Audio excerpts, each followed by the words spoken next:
Yeah, Jeff. Real quick. Yeah. Say something funny. Why do you? I hate when you make me do this. Perfect. Okay, go ahead. Thank you. I hate that. I hate that so much. I know it's just you, like, fixing or like syncing our audio or whatever, but I hate that your way of doing it every time is Jeff, say something funny. Like I'm suddenly put on the spot. Yeah. And I'm not funny enough to do that. Like, I hate this. Hi, I'm Chris. And I'm Jeff, and welcome to the Sound Judgment Podcast, where every episode we'll be discussing all of the important musical topics, from reviews to which member of Motley Crue is the most vile. I'm gonna judge the officials. I'm gonna judge all the judges. It's gonna take you people years to recover from all my opinions. I'm hoping that one day you'll just have a joke prepared. You'd think that, because I've heard you say that so many times, but no, like, I'm not ever thinking this. I'm never coming in prepared to say something I want funny. you to come in with the Conan O'Brien note cards with jokes on them, and you tap them off the counter a couple times and then tell the joke. Do some Jay Leno. Let's look at some headlines. Or however the fuck he talks. I don't know. I don't watch Jay Leno. In all fairness, I don't watch Conan O'Brien either. But at least I've seen a bit of him because YouTube, for some reason, always insists that I want to watch Conan O'Brien. I don't want to, but YouTube always throws Conan O'Brien in my recommendations. But you know what YouTube also threw in my recommendations, Christopher? What could it be, Jeff? A man named Will Wild. That sounds wild. wild. Video. Shut the fuck up. There was a video, like 2 weeks ago, that showed my YouTube feed. That was by a man named Will Wild, and it was Freebird solo played on harmonica. And wow. I'm just like, sure, of course. Like, I need to see this. Like, this sounds cool. Yeah. And I clicked it, and I was greeted by, like, this pretty rockin' looking dude, cut off AC/DC shirt, right? Marshall amp behind him. And he played a pretty wicked rendition of the Freebird guitar solos, but on a harmonica. Like, mic'd up and plugged into, like, a distortion pedal or something. Yeah, it's pretty cool. It was pretty cool, actually. I was definitely in. Rock and roll needs to bring back the harmonica as a solo instrument. I miss the fact that that's a thing. I'm 100% on board. Bring back Blues Traveler. Well, I mean, Blues Traveler still exists, but I would love harmonica to come back in like a modern, heavier rock context, right? Harmonica and rock have had a great relationship since The Wizard. Since pre-The Wizard, but yes, it was great in The Wizard. That's a great example. Well, okay, but they're like considered the first heavy metal band, so you know. Well, it's been there since the inception of heavy metal. Well, yeah, but I mean, just like even the proto-heavy metal kind of stuff, like the hard blues rock guys, you figure like Keith Relf of the Yardbirds also played harmonica. So like, what happened to like the rock frontman who also plays harmonica, right? Right. I think he's in Godsmack now. Does he play harmonica? There's a song where Sully Erna plays harmonica. I did not know that. That's kind of cool. It's on the album where everyone dropped off. It's on the 4th album. That's way after I dropped off, so yes, agreed. Well, the 3rd album is the one with I Stand Alone. Everyone was still in by the time... was it really that late? Okay. Yeah, 3rd album had I Stand Alone. Oh, maybe it's actually the first album that I don't know. Do they have a first album that no one cared about? The first album is the one with Voodoo. The second album is the one with... I'm Alive. You remember that one? Bad Magic. And then the 3rd one has I Stand Alone.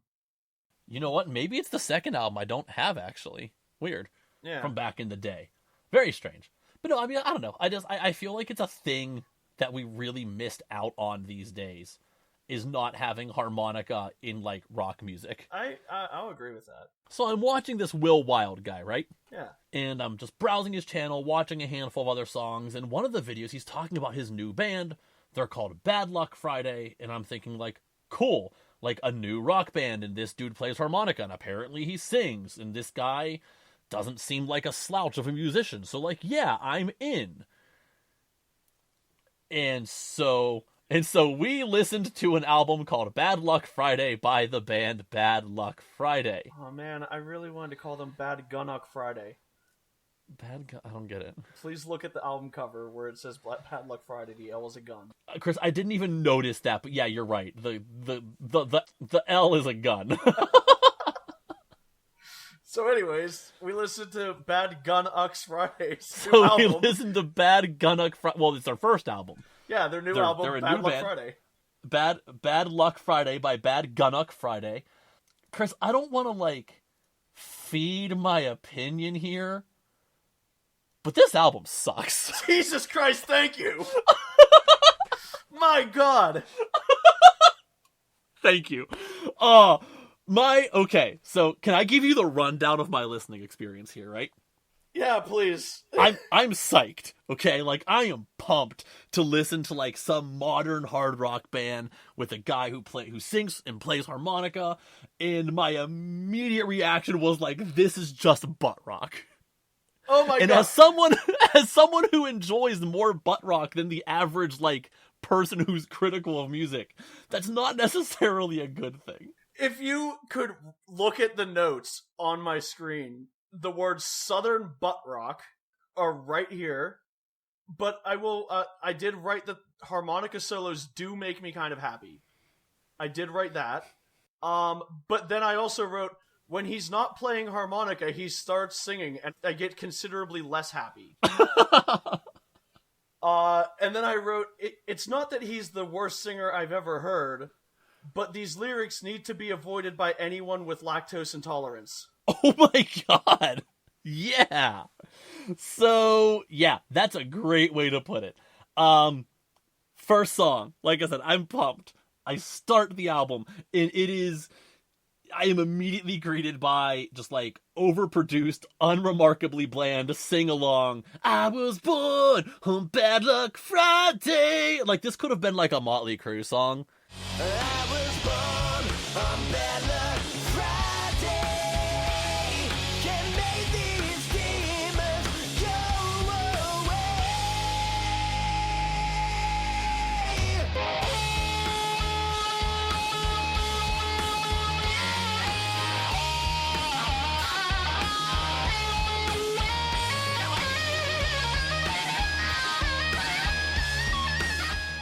Yeah, but, like, a perfect skip track Motley Crue song. Like, unremarkable is the most appropriate word, at least for the first song. Like, suddenly I am no longer excited to listen to this album. There's nothing actually bad about it. Like, everything is fine. It's moderately catchy. It has a pretty nice harmonica solo. Will Wild, like you said, has a solid voice, but he's not great. He's very bar band-esque. He has just that exaggerated 2000s alt-rock style that I don't know how any of these people got famous. No, exactly. And the whole song is just extremely formulaic, right?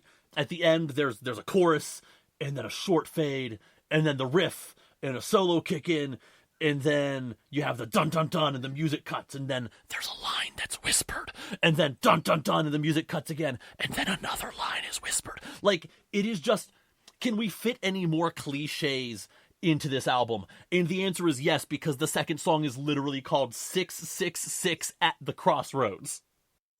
Do you know how hard it was to not turn this album off at that song? I did. I literally did. Wait, you didn't go No, I did. I eventually did. I was just saying, if you made me listen to this, if I listened to this whole fucking album, if you did, I'm gonna kick your ass. Listen, no. Like, I saw 666 at the Crossroads, and I'm thinking, like, cool, we're going down to the Crossroads to sell our soul to the devil, but that's not good enough anymore. We have to add 666 into it, which literally doesn't even make a sentence. It makes no sense. 666 at the Crossroads. Just thank you for the other reminder that we've been selling our soul to the devil at the Crossroads for 100 years now. The song sucks, and I turned the album off, and I literally didn't come back to it for a few days. I wanted to come back into it with, like, fresh, open ears. So I came back in. You cleaned out your ears, you came back, you got that fucking butt rock out of there. 666 at the Crossroads! There it is.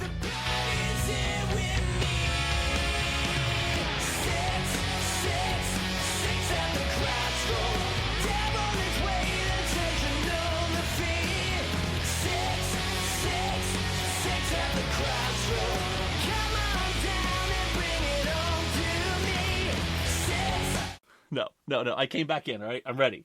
I'm rejuvenated. I came back in and I listened to a song called Dust and Bones. It's a slow blues. using the same title as probably a million other songs. And I'm trying really hard not to keep getting angry about the cliches. But then this set of lyrics happened. I gotta get this off my chest. This woman, I think you know the rest. I've been lying to you. I play it cool, but I never wanted you to be my fool. Shut the fuck up. I turned the album off again. I was done. So never mind. I needed another 2-day break, because this is so dumb. Do you know how hard this was to take in one day? It's not even 40 minutes long. It was so hard. This was given to me the same day I gave you Shade Dorval, and I think we know who fucking won in this exchange. It's never been a competition before. You know what the best part is? I already knew this album sucked when I told you to listen to it. No, I'm aware. I had already written my review of it by that point. Oh yeah, I was well done and ready. God. I found this album about 2 weeks ago. A little more than 2 weeks ago. Oh my god. So, and you know what the problem, that what makes me mad the most is that, like, I am always searching for a good classic rock band, right? Yeah. Like, I would love more bands that are just like, screw it, stripped down, hard blues-based rock, let's go. And, I mean, lately, like, the best example, and I'm sure I've talked about them before, is Dirty Honey. I saw them live in 2019. They opened for Alter Bridge, and they absolutely stole the show as far as I'm concerned. They are just solid, classic blues rock. And I decided to make the comparison here, okay? Like, let's just look at a couple categories here. Like, how does it sound?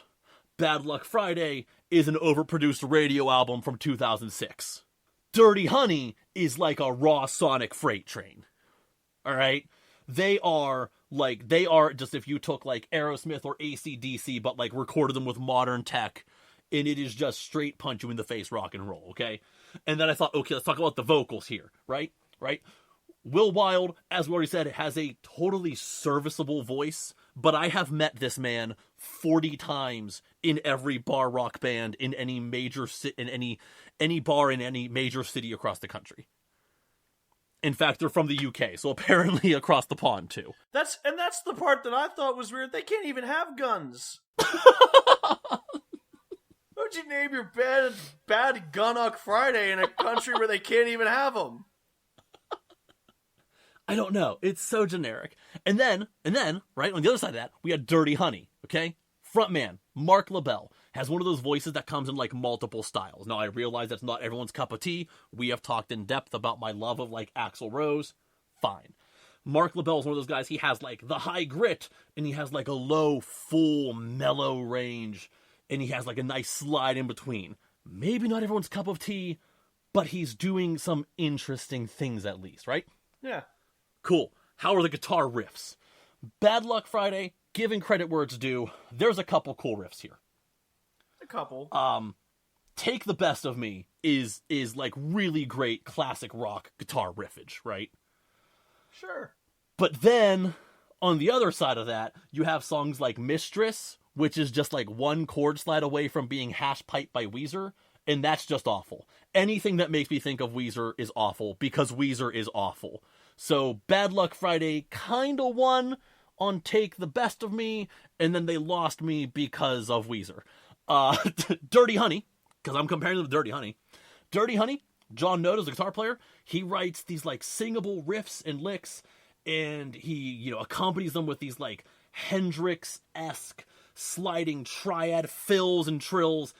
He turns his one guitar into like a small orchestra of sound, right? So, once again, we're going to give the win to Dirty Honey. I'll add this. I'm looking right now. I haven't even listened to this. Dirty Honey has 8-song album. That's 8 better songs than Weezer ever put out. That's not saying much, because I hate Weezer. I don't. I just really like that joke, and I make it as often as possible. Anything that reminds me of Weezer is a bad time. So then I thought, okay, like, let's try and find something to give Bad Luck Friday credit for. And I thought, like, is there anything unique? And Dirty Honey, admittedly, no. There is nothing about them that is specifically unique. They are a straight-ahead rock band. I think they just do it exceptionally well. Oh, so you're Bad Luck say Friday. Black Fuck Friday is the first band to add harmonica solos to the fucking dirge that was 2000s butt rock. So, the harmonica's pretty cool. And I will give credit where it is due. Will Wild is a fantastic harmonica player. But even that has a downside. Because sometimes the harmonica is drenched in so many guitar effects, it's basically a guitar at that point.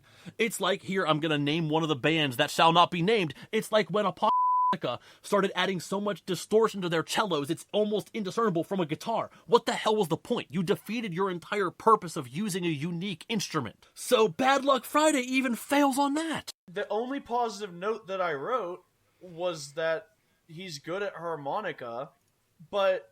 yeah, there were times where I didn't even... Jeff, I listened to this album 3 times. I want you to fucking know that. Hey, me too, I'm sorry. So, there were times... just not all at once, around, I couldn't. The first time... well, I had to credit. I know, you only had like a day and a half. I had to continually keep washing my ears out with Che. Seriously, I put this album on, and then I would have to put the other album on to like listen to good music in between. Luckily, there was a good balance of really, really bad and really good. What the fuck was even my point? Just play the harmonica. Good point. That's a great point, Chris. There were harmonica solos that I didn't even notice were harmonica solos the first time around. I had to hear them a second time and go, oh, wait. That's not a guitar. That's the harmonica. Yeah, because again, like, I'm all in favor of, like, these effects exist. They do not need to be guitar exclusive. But when you drench something so much in distortion, it all sounds the same. You're defeating the purpose of using a unique instrument by that point. And that's such a shame, because he's such a damn good harmonica player. Yeah, and I don't get it. Harmonica's a nice instrument. I like a harmonica. I love a harmonica. See, I like a harmonica. So here's the thing, Chris. Even though this wasn't the assignment, I give Dirty Honey a 9 out of 10. Because Dirty Honey is awesome. That's fantastic. I give Bad Luck Friday a 2 out of 10. I will, however, continue to give Will Wild's YouTube channel like a solid 7 or 8 because it's still pretty damn cool. Like, it's just videos of the dude jamming on a harmonica, and I'm not going to complain about that. But man, his band is not good. I will give them, I hope they continue to exist. I will give their next album a shot whenever they happen to release another album. But I will never listen to this album again. It's not even close. I am so glad that I don't have to read the review with the more polite words that I wrote, since you opened with "this sucks." This was really bad. This might be... no, it can't be the least pleasant experience I've had on this podcast, because there was that opera album that was the namesake of the episode. It was awful. Oh, man. In the words of the late great Frank Zappa, play your harmonica, son, but this album fucking sucked. Yeah, this is not a good album. I am definitely going to keep saying, though, like, this has inspired me, though. Like, this is giving me hope that there are other bands out there that might bring harmonica back into the rock and roll limelight, right? But, like, in a modern context, right? Like, but in a modern context. I would love harmonica, rock harmonica brought back, but not in this. Not in this. I want to resurrect Keith Ralph from the Yardbirds. Okay, I want to bring him back, and I want him to front like a modern rock band. So when are we gonna start our harmonica new metal band? That's not gonna happen. Harmonica. Oh, bleep it. Jesus. Is that it for that? For Bad Gunnock Friday?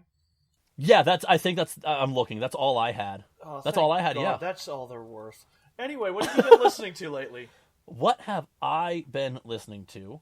A couple things. So one, I was on a weird kick of an album that I really enjoyed in 2007 and, like, not outside that time frame at all.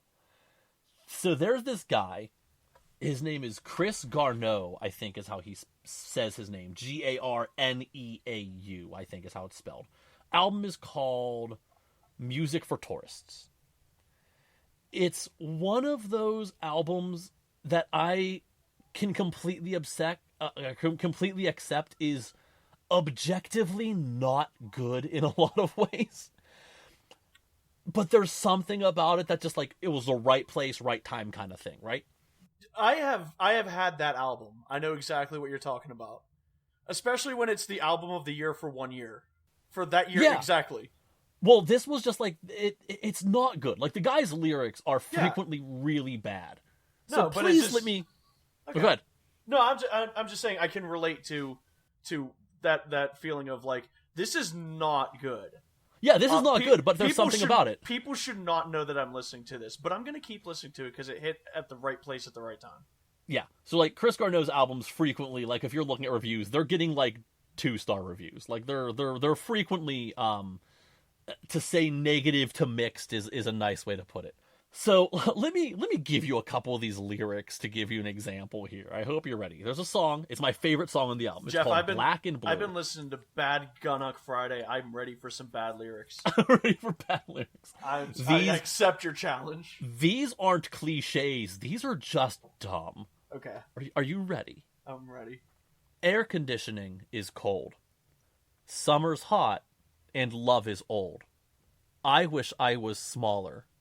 A little creepy crawler. Are you with me still? That's the end of the podcast forever. No, I ain't done. That's the worst part. Or, I hope you're ready for this line. There's a man in this town. He's shooting us down. He thinks he's a big man, but he doesn't know anything about us or anything at all. That's all one line for the record. Like, that whole line fits in the same span. Like, it needs to be said quickly, okay? At night, he lies awake, and his heart aches, 'cause it's cold. He sweats it out all the night through, and throws up all over me and you. What the fuck? Is this at least, like, stupid indie music where the lines are like kind of intentionally formed poorly into the phrasing of the music? I am assuming so, and it's just very weird.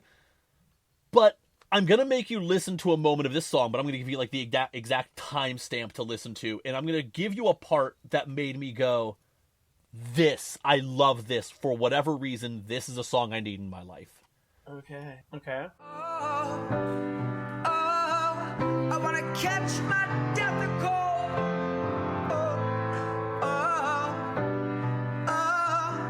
Cause I'm scared I'm growing old.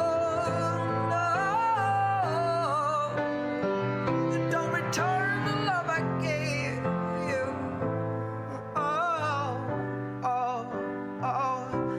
You're still my favorite. I love that line. The way he, like, whispers the line, "You're still my favorite," and, like, his voice is, like, cracking. Oh, my God. It just breaks my heart in the perfect way. And 18-year-old me was just all over the fact that this album is weird. Okay. He has this goofy, whispery voice, and it's all really high, and it's all, like, falsetto-y, and it's strange, and it's not good in a lot of ways. But I listened to this album like 3 or 4 times straight over the past few days. This album really clicked with me for some reason back in 2007. So I've been listening to a lot of that. So did you take Black and Blue and put it as like a conversation with the Che Dorval so that you can have "Don't return the love I gave you" right next to "You can't have your love back when I'm done"? Ooh, nice connection there. No, because I stopped listening to this album a couple days ago, and I just listened to the Crowned yesterday. So songs that make a conversation should be a playlist. Hold that thought until we're done. There's a series of videos on YouTube that are not far off of that concept. They're literally just called something like lyrics that contradict each other or whatever. There's like 15 of these, and they're absolutely hysterical. Like, I don't want to live my life anymore, and I want to live. I love them being next to each other on the best of. Which is, these aren't even the same people. It's just like random bits. Like it'll just be some song that's like get up, and then the next song is just like get down. Like it's just so stupid. So I've listened to that. Otherwise, I've been on a big kick of like 8-bit music. I replayed the game Dino Wars, DYNOWARZ for the NES. I don't know if you know this game at all. Yeah. It's a platformer from the 80s.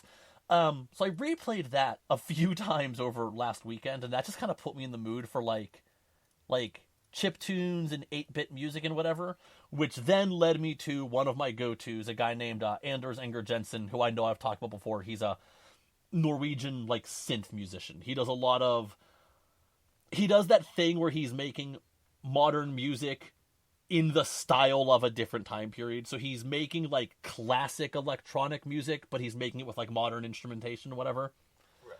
So I listened to a lot of Anders Enger Jensen when I wasn't listening to, for better or worse, Bad Luck Friday. Well, that's mostly worse. Yeah, I would say there really is no better. That's just mostly worse. I'd be surprised if, I'll stick with it. I'd be surprised if anything you listen to was worse than Bad Luck Friday. Was Chris Garneau worse than Bad Luck Friday, do you think? I think like from a like an objective standpoint, I would say probably. But I think it's one of those, like, I mean, let's face it, like as much as we criticize and rip on shit, like there's people who are loving this. People love everything, and you're allowed to love whatever you want. Legally, we can't stop you from liking things. You should, in some cases.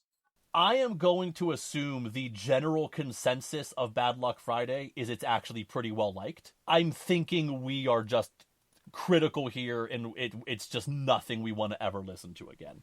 You know how I told you that I have like an album review group? I'm making them all listen to it. Oh no, you're gonna fucking torment people?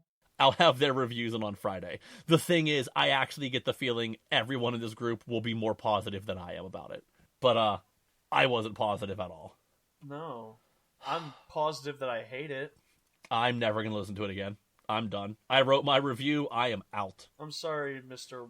Wild. I don't know if you're related to Zach or not. No, not spelled the same. I'm sure that you're as good at harmonica as he is at guitar. Unfortunately, you can't write a fucking lyric to save your life. No, he didn't. They're obviously AI generated. Like, let's be real here. I actually hope that's the answer. I don't think that's the case. I hope that he can't write lyrics, and he knew that, and he just fucking put it into an AI generator, and this is what showed up. He just corrected the grammar. This is... Chris, we wrote an AI song. We know how bad they can be. Shit, you're right. That AI song was way better than these lyrics. Oh, Puff was the one. I love you. I'm gonna go listen to that, actually. Chris, are we done? Absolutely. I'm gonna go listen to Puff was the one. Puff was the one who let me kiss his face. Puff was the only one I ever shared a laugh with. You left your keys hanging in the hallway, alone. She lets him in, she knows Puff will never leave. Cause Puff stole them all before. And there's a raven in my soul, telling me to believe. Puff was the one who let me kiss his face. Puff was the only one I ever shared a laugh with. You left your keys hanging in the hallway,